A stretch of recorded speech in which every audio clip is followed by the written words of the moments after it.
Good morning. It's September 8th, 2019, and the the title of this video is "Sorting It Out: The Rick Blog Back to the Future."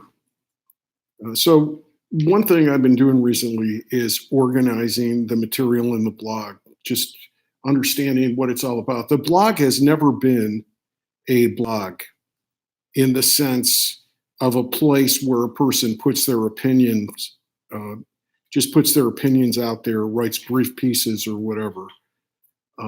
The blog has been the place where I write and where I share my writing, uh, and very seriously about it. Now, the history of this is, I would say, for the entirety of my life, I'm not going to go all the way back. I mean, if you go all the way back to when I was doing improvisational theater, I was writing sketches all the time or whatever.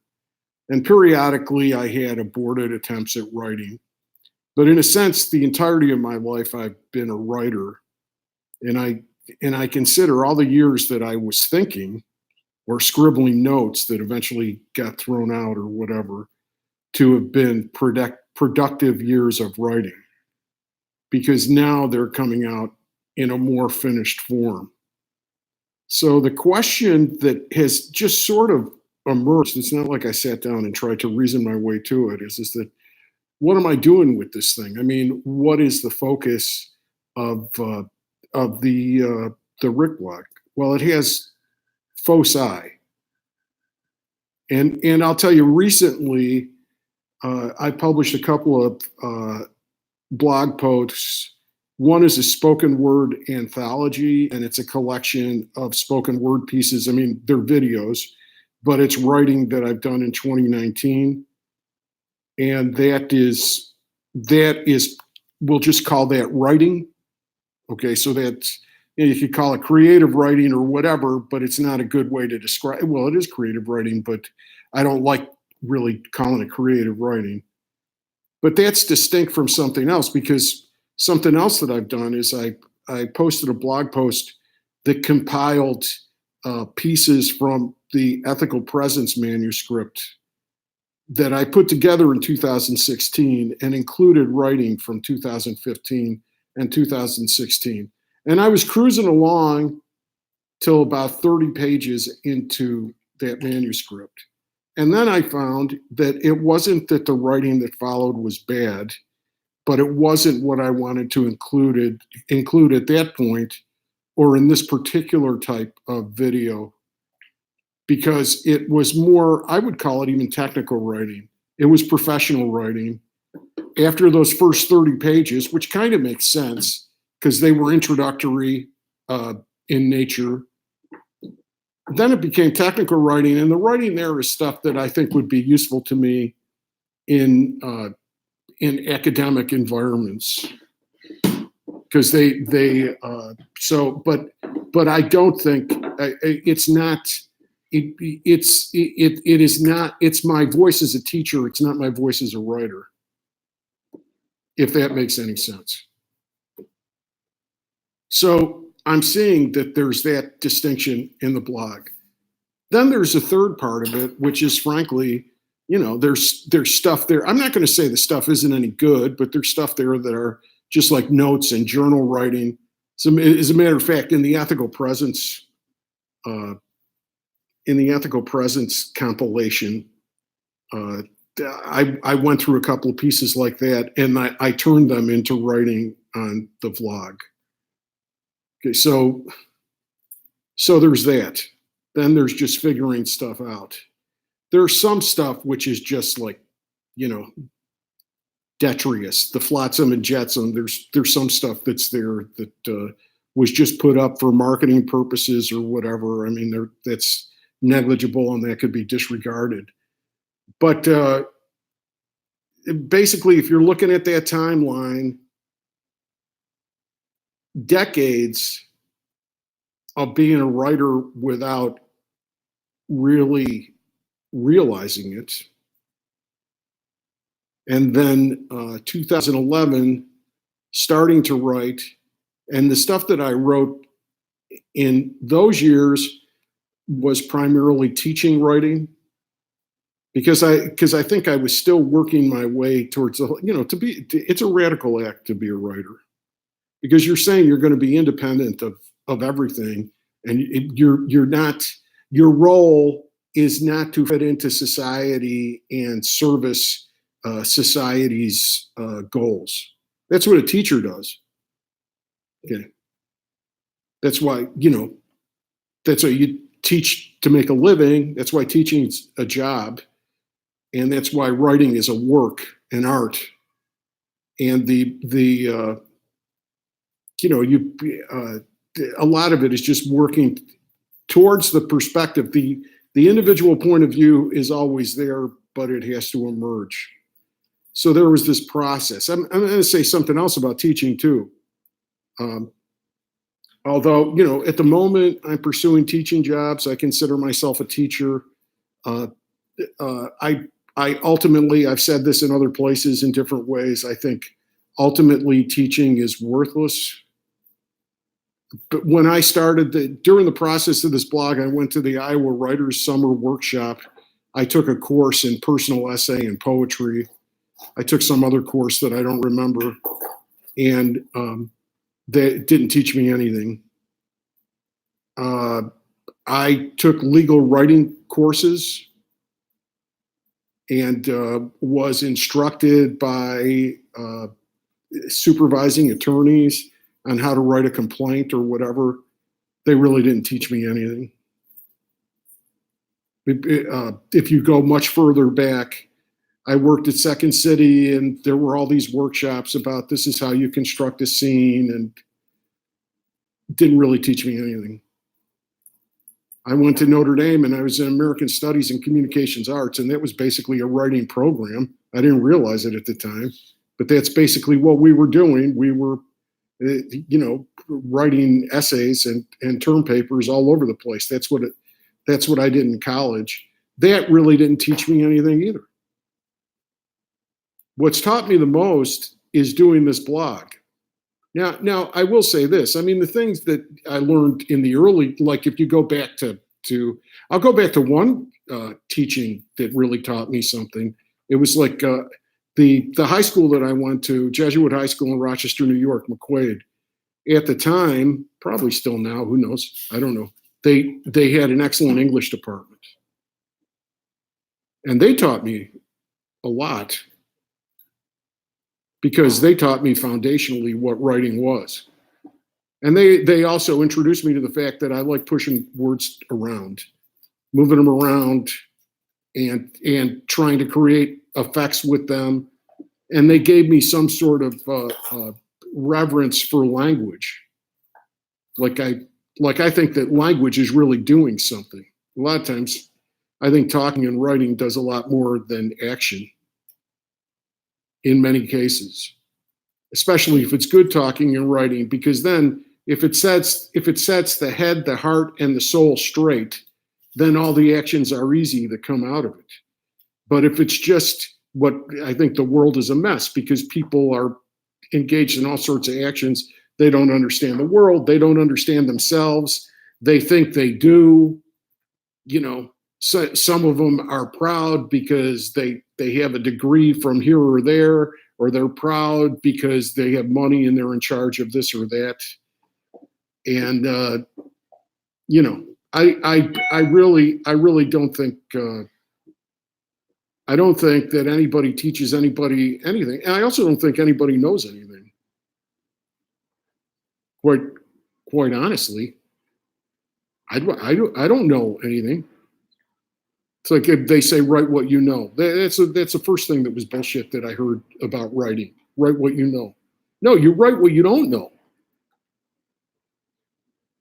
I write about the stuff that I'm thinking about. I write from a position of wonder. I don't write from a position of expertise. The world is a mystery. A great physicist or is that what he was? I don't even know what he was. Albert Einstein. If you look at Einstein, Einstein is considered the most brilliant person of the 20th century. He worked on what he didn't know.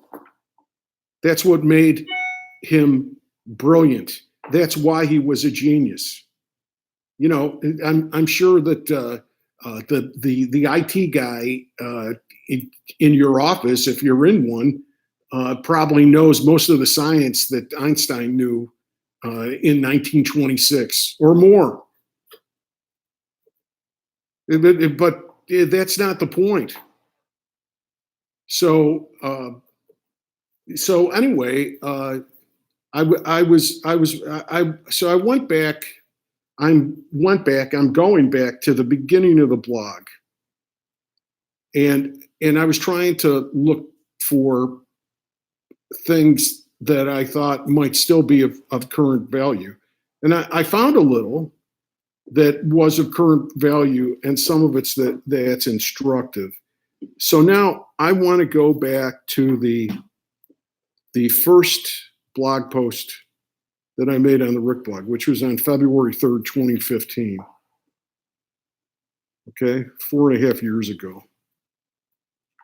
And I just want to double check and see. Yeah, this works. Okay. All right. This is called The Future of Improvisation.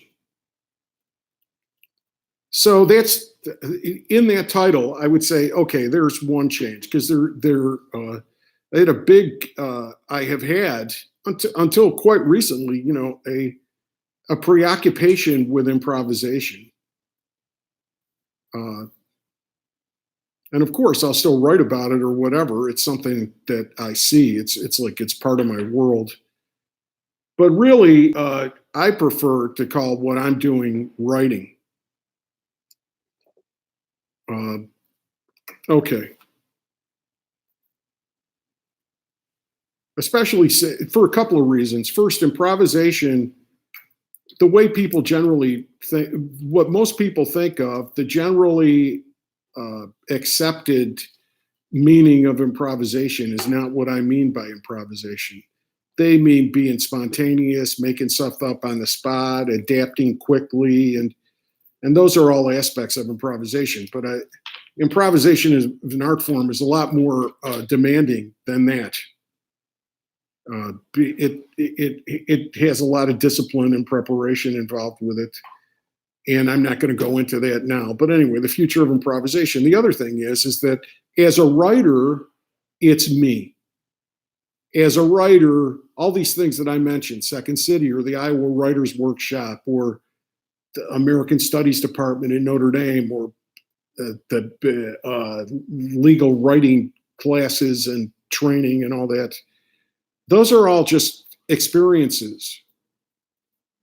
They're experiences for writing. They might be credentials for working as a teacher or some other job.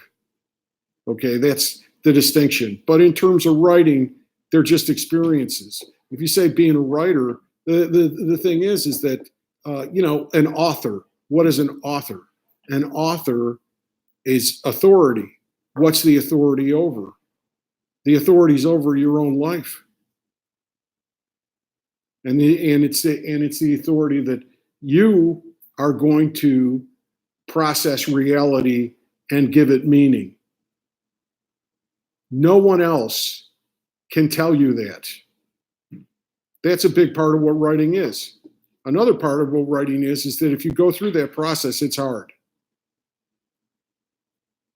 And there's a lot of pain.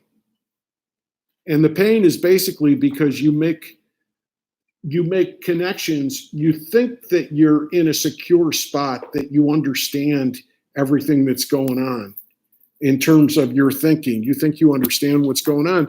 And then you realize that you don't. And then there's breaking and tearing and pain. And then your perspective, your decision is, are you going to go bigger or smaller? Are you going to pull back and be afraid, or are you going to go bigger and commit to the meaning that is beyond it? Every time in my experience, every time you get to one of these moments, and some of them can be really horrible and awful, but every time you get to one of these moments, it's always better on the other side of it. That's been my experience so far. If something else happens, I'll tell you. But I don't want to be too Pollyannish about it. I mean, I know one person. They've recently lost a child, and the person is a good writer. So he writes about it every day, and I've been reading, and this is something I've said elsewhere here. I think I said it in The Big Picture was the name of the piece that I talked about this in. But there's no upside to losing a child. So when I say it gets bigger or it gets better, it doesn't mean that it's going to get easier, or it doesn't mean that he doesn't have a lot of sorrow and a pain that he's not going to deal with until the end of his life, because he will. But I also see that he is taking the choice, and this is one thing that writing facilitates. He's taking the choice to have the experience make him bigger. Anyway,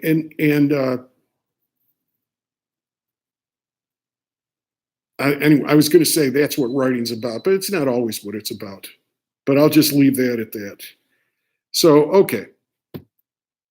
So that was all just like considering the title of the first blog post on February the 3rd. So it's thought for the evening. The future of the state of improvisation lies in 3 areas. This is what I thought on February the 3rd, 2015. 1, application of the art to the fields of business, education, medicine, and the law, including using it as a technique to accomplish practical tasks in those fields, and the training and development of professionals who work in those fields.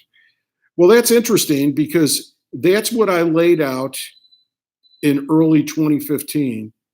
And that's really the process that I've developed, which is my teaching pedagogy. So that's interesting. And that was the first thing that I had to say on the blog. All right. But that's in the education bucket. That's not in the writing bucket. Okay. It says 2, the future. Here's the second of the 3 areas. The workshop. The interactive information age has democratized even improvisation, our most democratic art form. More and more people would rather do improv than watch it. They will naturally desire the social and human development values of improv as much or more than its entertainment value. And I think that's true, but I think that I think that's just a corollary for me. That's just a corollary to section 1.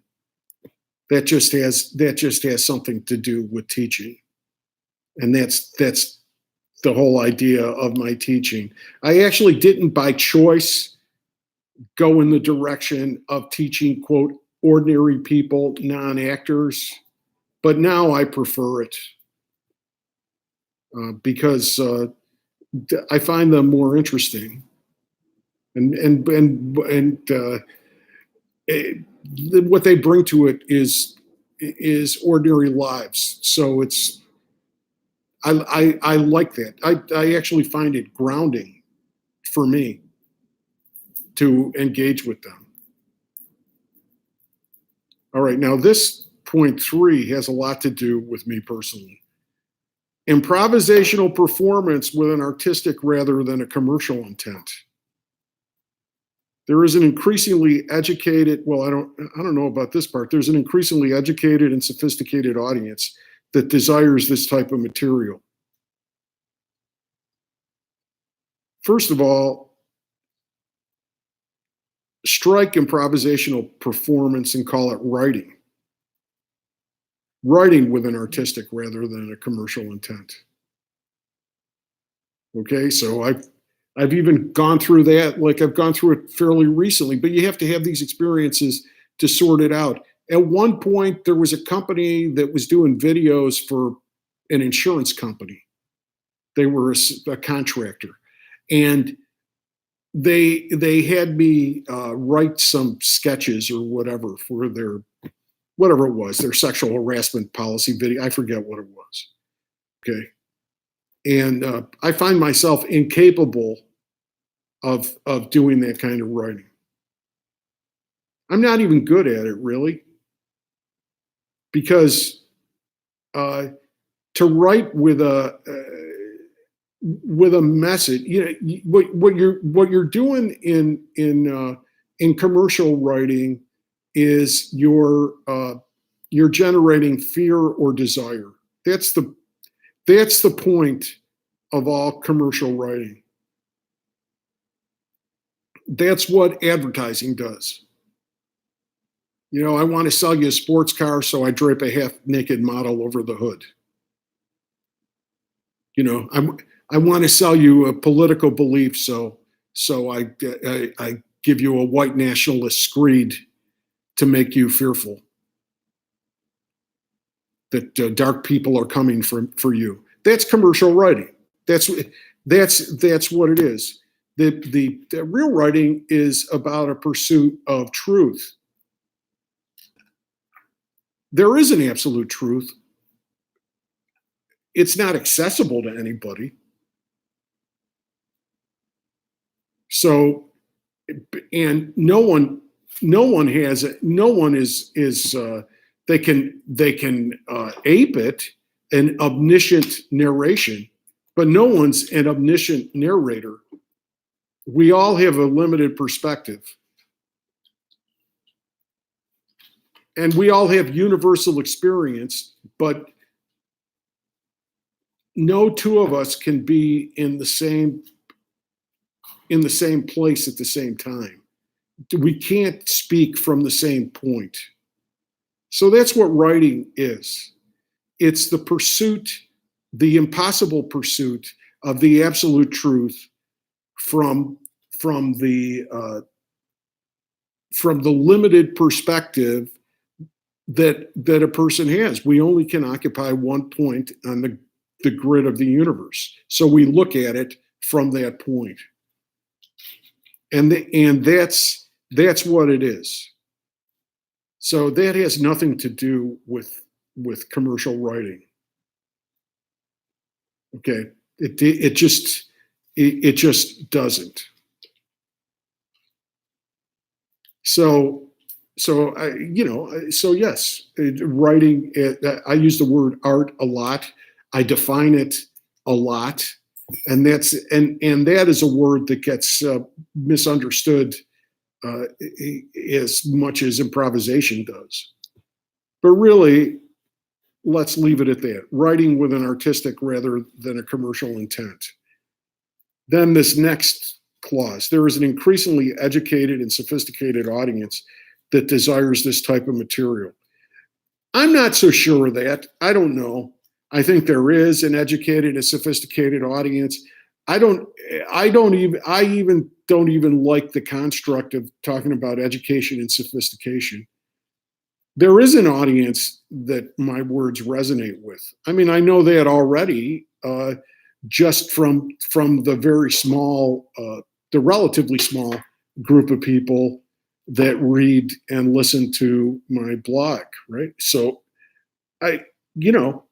that's, and also the way something resonates with somebody, the writing resonates with people on different levels. So, but the way this is put, there's an increasingly educated and sophisticated audience that desires this type of material. I think in February of 2015, I had an expectation of some sort of success. This is kind of naive about the version of the world. I can't think offhand of the title of it, but there's one. There's a video of it, and there's also a written blog. I think it's like a series of thrilling failures or something like that. A series of thrilling failures. Look at that. That piece really says what I think about the sophisticated and educated audience. I mean, right now I see. Now this is the next phrase here. And the leaders of business including but not limited to the entertainment business, education, medicine, and the law, will support this type of work. Bullshit. Because they will see the art as a kind of research and development laboratory of techniques useful to them. Frankly, I think the leaders of business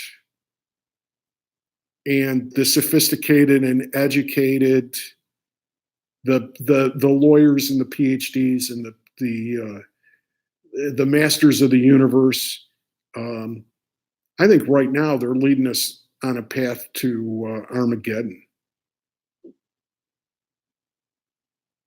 And I don't think they see this as a research and development laboratory of techniques useful to them. Now you might say, now wait a second. And I was thinking this as recently as a couple of months ago.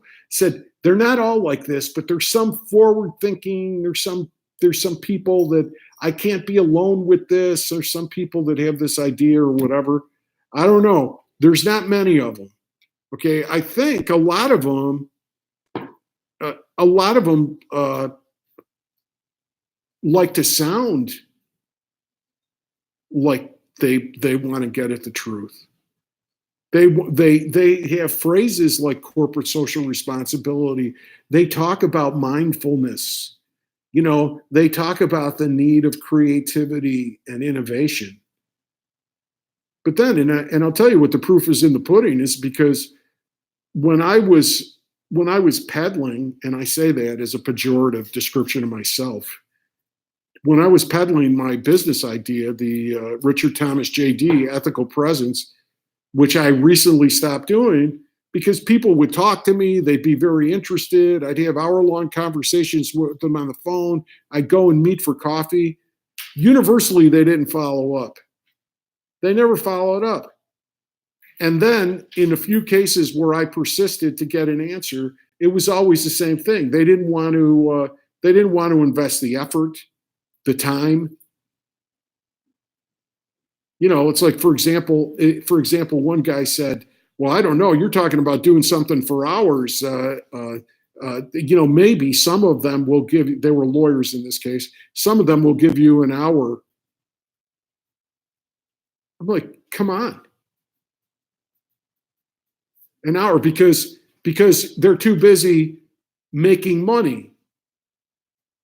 Of course, in the long run, they would make more money if they were more connected to the truth.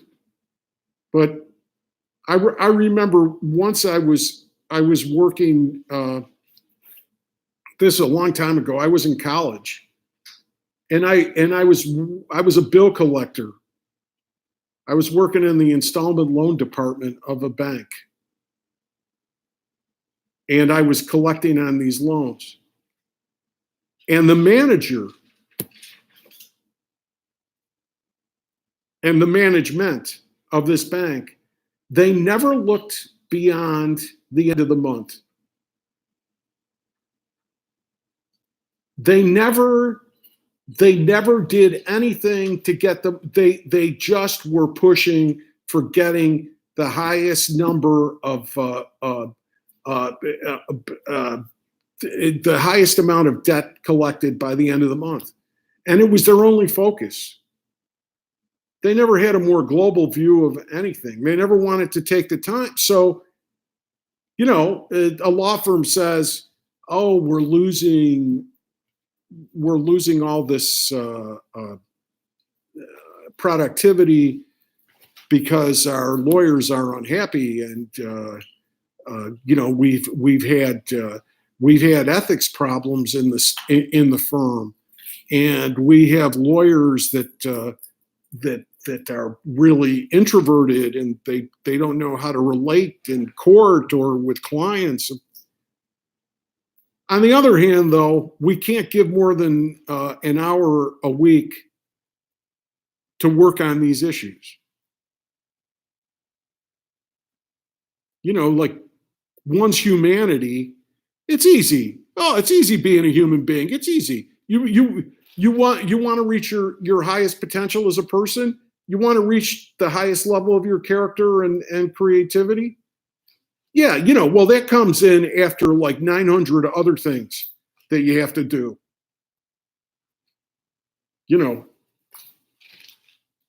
You have to put in your billable hours. You have to pick up the dry cleaning.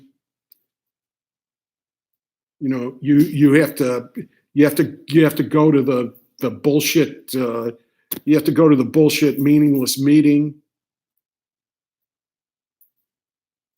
You have to waste time watching stuff that you don't enjoy on TV, or going to some mindless lecture, or making the party scene that bores piss out of you. You got to do all that, but you don't have the time to really work on the creative aspect of your being. Okay. But that's why we have accountants and lawyers and doctors and business managers that don't have a problem that we have a government that puts babies in jail. To give just one example of the atrocities that we participate in and that we have to endure. That's why we have people saying, well, I really don't like the rhetoric. I don't like some of the things that the government's doing, but my 401k is doing okay. Or these taxes are good for my business. But here's the deal. And they have like social scientists come on TV that have written books that talk about these things that are obvious. But here's the deal. The more this humanity is ignored, the more money it costs in terms of everything else. We've let climate change go to a point now where it wiped out the Bahamas. They don't look the same anymore. And this was for those of us, those arty-farty progressive intellectual types in our Birkenstocks listening to NPR on the car radio. This was in an Inconvenient Truth, like back after Al Gore had the presidency stolen from him, where he showed that what was going to happen with climate change, that islands were getting wiped out. And that's exactly what happened to the Bahamas recently. And look at all those people, all the people that died and all their suffering. And what are they going to be? What's going to happen to them? They should be taken care of by who? By the fossil fuel companies, by the people who caused the problem.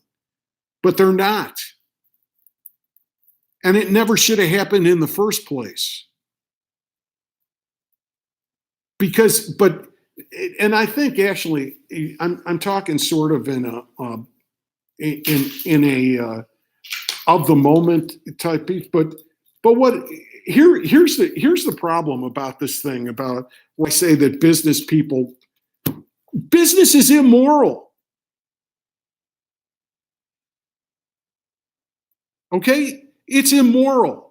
They don't care about what it is that I have to quote teach, which I really just facilitate and introduce. They don't care about what I talk about on the Rick blog. They don't care what the writers and the artists have to say. They just care about money in a real stupid way. And they're sort of like that installment loan department. They only care about the money going to the end of the month. Because it's not going to matter. Because they're destroying the world. So this was a big mistake. Well, it wasn't a mistake. I mean, I had to live it, and that's good.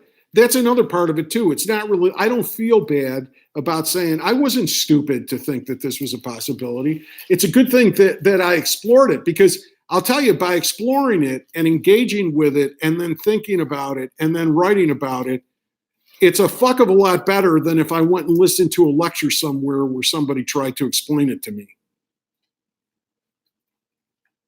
And that's pretty much true. You know, what I say on the Rick blog, it comes out of my experience.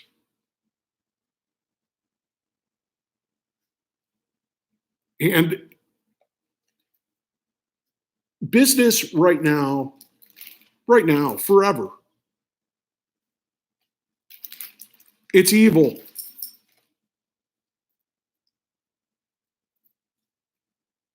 It's ridiculous. It's ridiculous that our world is being shaped by people who make decisions based on how much money they're going to end up with at the end of it. It's not the way anybody should make a decision about anything.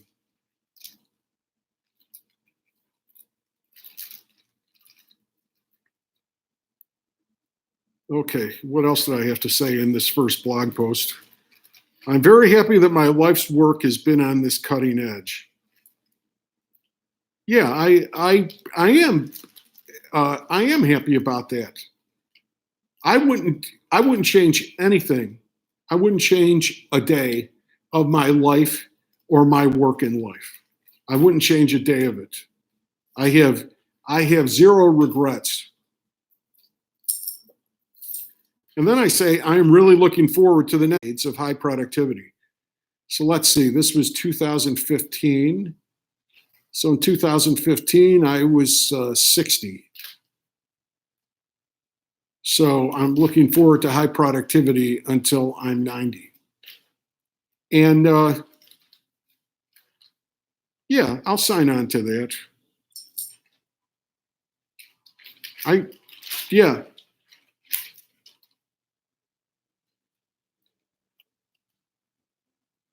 The world is catching up to my heart's desires. Now, at this point, that was really naive. I would say part of the world is. I think, and I mentioned this in other places too, but it's worth repeating here. I think there's here's the metaphor. You have some really progressive, not only politically progressive, although it's politics too, but you have some really progressive, wonderful, human, creative people and things going on in the world. And then you also have Trump. And I'm not talking about him as an individual. I'm talking about him as a phenomenon. You have a lot of racism and greed and violence and everything that he represents. I mean, he is the dark side of American history personified. And that's still out there too. So the world is catching up to my heart's desire. I mean, and I see from even a higher level perspective that that's serving a purpose because what it's doing is that it's bringing the progressive side out a lot stronger too in response to it. So in a way, that's progress. That with Trump, it's out in the open. On both sides.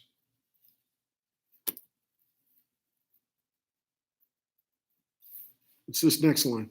A stubborn wish to live from the inside out has become an artistic and business vision shared with many great people all over the world. It's become an artistic vision. It's not a business vision. It's not a business vision. What I do has nothing to do with business.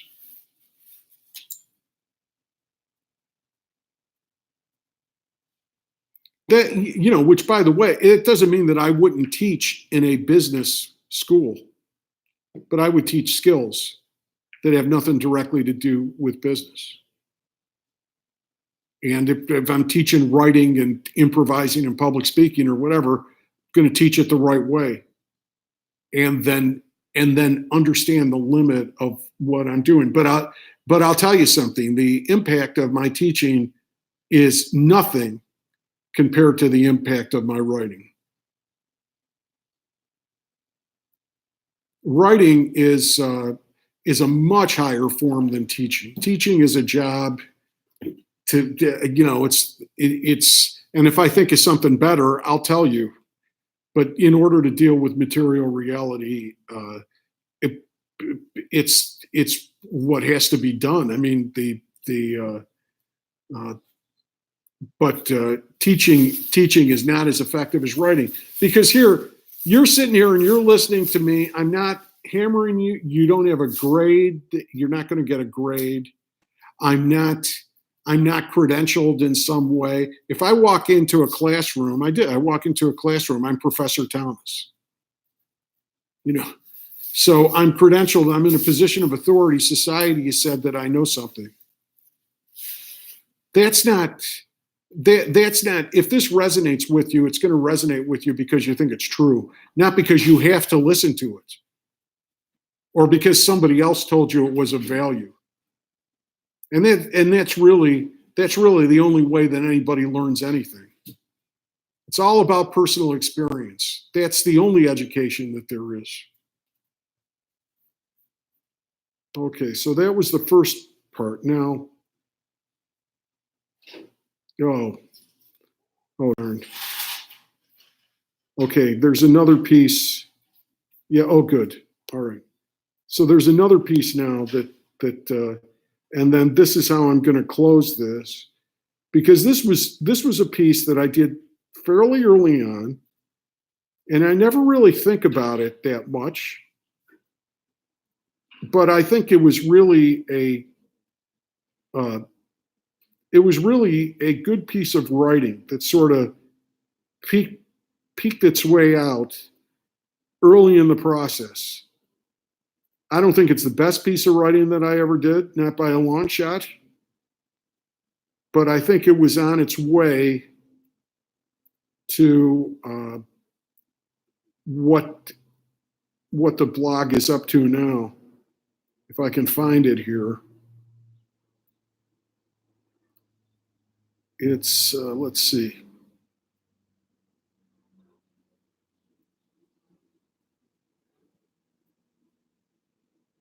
Here it is.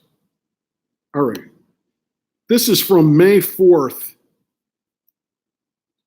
of 2015. And now this is writing. I guess what I just did by going over that first post, I'll call that talking. So that's another category of the blog. So we have talking, we have writing, and its corollary spoken word, like when the writing is read.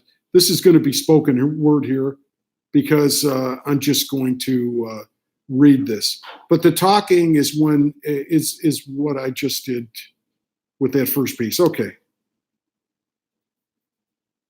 All right.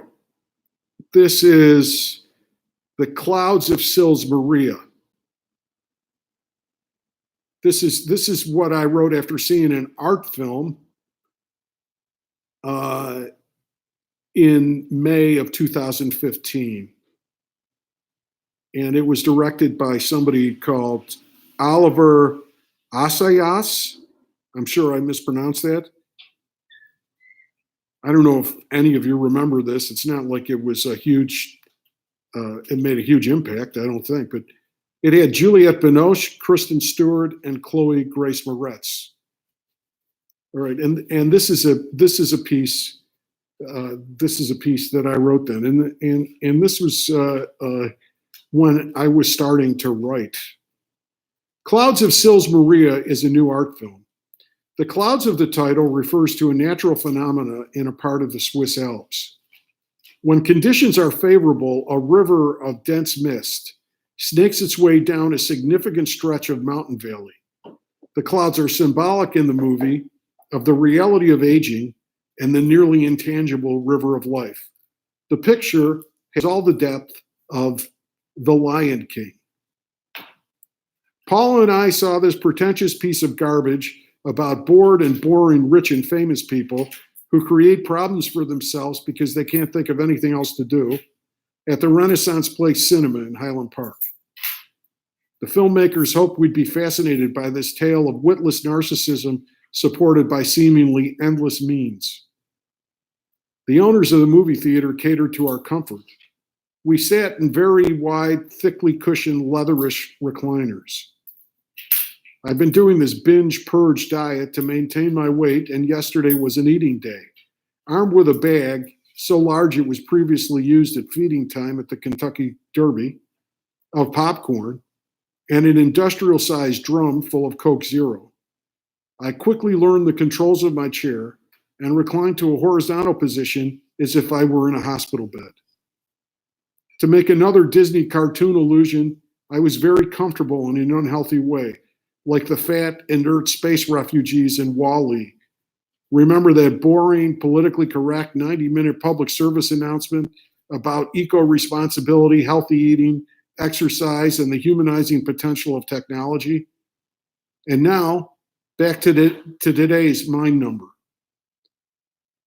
The movie can be summed up as follows. Intentional run-on sentence fragment warning, my metaphor for the experience of watching this crap. A beautiful young girl who is a personal assistant, lesbian lover, and a Jungian archetypal anima figure of past youth to a beautiful middle-aged actress and movie star who's doing a play about a beautiful young actress who is a Jungian archetypal anima figure to a beautiful middle-aged actress. The beautiful middle-aged actress played the role of the beautiful young actress over 20 years ago. You got that? We are old and young at the same time, and we have to accept the transformation and honor our wisdom and self-understanding while remaining in touch with our energy and spirit, while never being able to retrieve our innocence, but replacing it with a solidity. But death is coming, and there is that. And oh my, I'm tired. The movie should have been called Long Walk for a Short Drink of Water. All of this psychological and spiritual obviousness was accompanied by a travelogue about the Swiss Alps and lots of supporting actors wearing really expensive sweaters. I feel badly for rich people. They suffer like everyone else, but they have to make up reasons for the pain.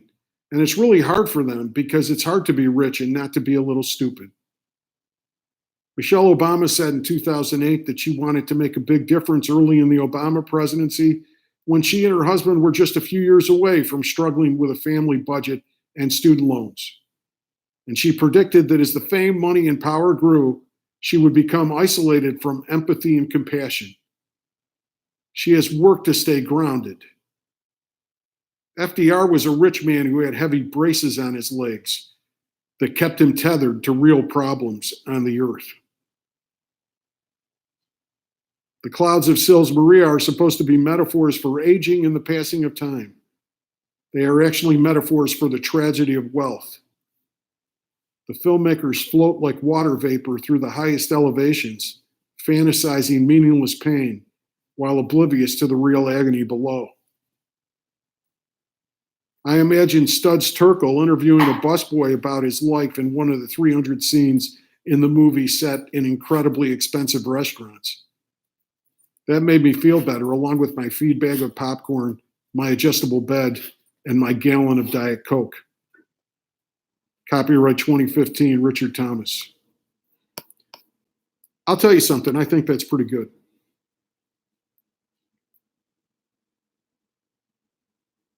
Okay, so that's it.